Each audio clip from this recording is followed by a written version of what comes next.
one of the 10 Commandments is to honor your father and mother, right? Yeah. And I think that sometimes people often get that confused with having to,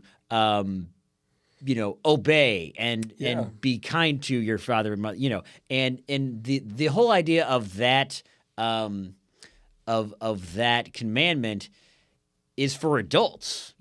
Children obey your parents. Adults honor your father and mother. Now, obviously, Saul was not his mother or his father. He was his father-in-law, and he loved Jonathan like a brother. Yep. And so, this is kind of a good example of that. Like, David had every reason to,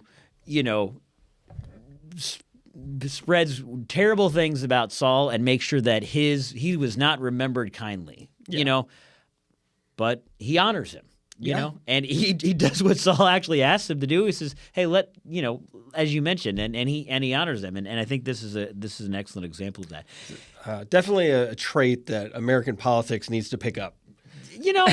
I would say, yeah, you're right. So what you're saying is the new guy should be kind and say nice things, not constantly blame the guy before him. It would be nice to hear. It'd be nice to see some people work together. That's all I'm trying to say. And we say this. We're not talking about one single person. This is for the entirety of my lifetime. Yeah. That's how you get elected. You trash the guy before you. Right? That's right. Anyway, so and it's really interesting. He's the first part of this. A gazelle lies slain on your heights, Israel. A gazelle is what, interestingly enough, a gazelle was known as a beautiful animal, and I think in the book, The Song of Songs or Song of Solomon, written by, ironically, David's son Solomon. That's what he's talking about, a beautiful woman, and he refers like, you're like a gazelle, your neck is like a gazelle. So he's calling Saul beautiful here, and as we know, like Saul was he's a good looking guy, Sure. So it's interesting that you see all these little details, and again this wasn't just a haphazard. All right, we'll write some nice words about. Here's a nice eulogy about this guy that I didn't really like. David really went out of his way to write a beautiful. Saul was king. Saul died.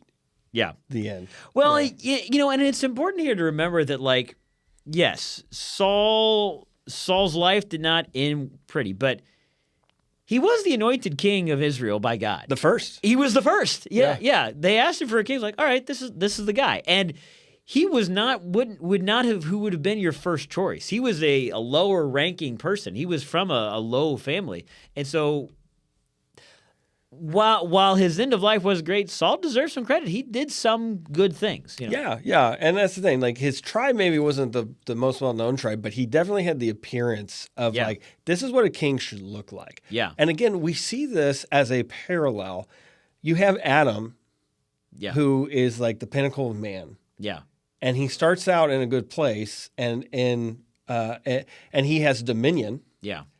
And what happens is he's disobedient. Yeah. And he loses dominion. Yeah. And so what happens is he brings in a humble servant, savior, and king in Jesus, who is that second Adam. Yeah. And we see the same thing with David. David is humble, he's young, but he is not without his strength. Yeah. Right? And in that obedience and that humility and the willingness to lay his life down and not to try to protect his own life or to try to do what he wants to do, he becomes the king. Yeah. Right? So we see this parallel of what the Messiah is going to attribute. Unfortunately, I think the people of Israel misunderstood which attributes God was foreshadowing. Yeah. It was the humility. It was the things that they didn't value as opposed to the conquering strength. Yep. Yeah, for sure. And then one last thing to mention here. In verse 26, he says, "I grieve for you, Jonathan, my brother. You were very dear to me. Your love for me was wonderful, more wonderful than that of women." There have been people who have insinuated that David and Jonathan were more than just friends, that there was this homosexual aspect to them. I mean, and that's something to say. Your love for me was wonderful, more wonderful than that of women. Yeah. And we talked a few ones ago when we talked about David and Jonathan. These were Very, very good friends. These were friends closer than brothers. And so there is nothing in here to suggest that they were any more than good friends. It sounds weird, I will admit, but it's also, I think it's a lesson for us that friendships are meant to be special. And the love that we have with our wives, sexual love with women, is different than love we have for our friends. There are different words, there were different words for love, Yeah. And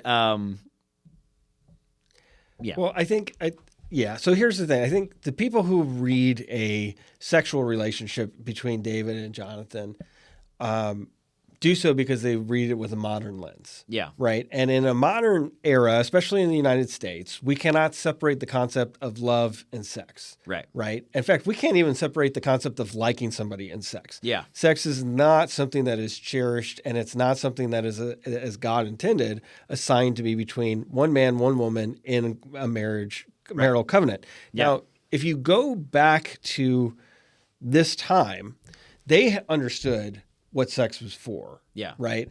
And this is the thing.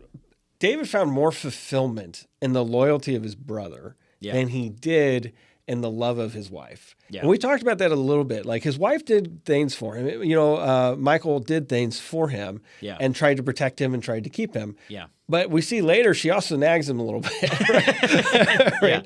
Yeah. So there's this, and we talked about how she wasn't necessarily drawn to him because of his virtue. Yeah. He was the heroic guy. She was smitten with him. Yeah. They were both very young. Right. This is probably very, very youthful lust kind of to a degree. And Saul kind of capitalizes on that, right? Yeah. But what Jonathan offered was a bond of love. Yeah. So when somebody of this era would have read that, they would not have read sex into this. They would have not read sexual attraction into this. They would not have done that because that would not be the case for something like this. It would not be the tradition of the Jewish people. It's silly and it's absurd and it's revisionist because you want to see your own things written in there. And I think, I think enough scholarship has been done to prove like this is not the way that this is not how this is supposed to be. And I think we need to be careful how flippant we assign sexuality or sex to relationships or to love. Yeah. Love is not about sex. Right. Yeah. And, we'll give Michael credit. She helped him escape. Yeah. But, Michael was Saul's daughter. Yeah. Jonathan was Saul's son. Yeah.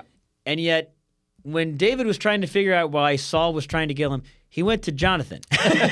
He didn't go to his own wife. I mean, he may have, and we don't have record of it, but it's like, he didn't go to his own, like, hey, what's your dad's beef with me? He went to Jonathan, his friend, not his wife, Yeah. I mean, now, granted, Saul's probably not talking strategy with his daughter. Very true. But we see this in other stories, like, the daughters are loved by their fathers. Yeah.